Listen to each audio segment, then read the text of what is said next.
Isa tayo ng luya, kamatis, at sibuyas. So, ayan, naglagay ako ng sabaw.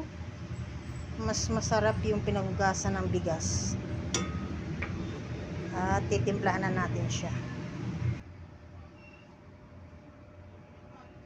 Chichay! Hi!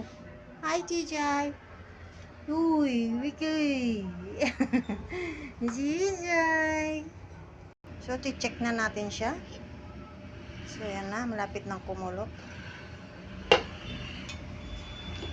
Kailangan natin pakuluin.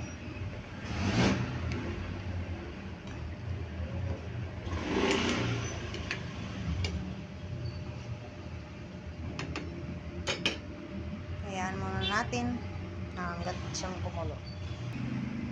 Check na natin. Ayan, kumulo na.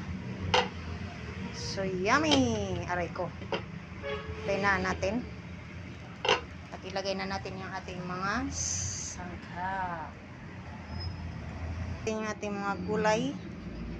Ayan natin siyang kumulo. At haunin natin dahil ilalagay natin yung fish.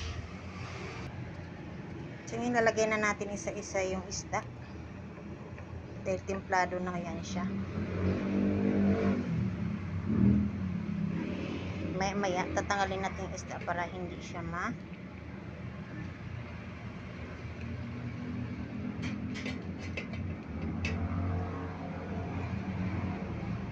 Okay.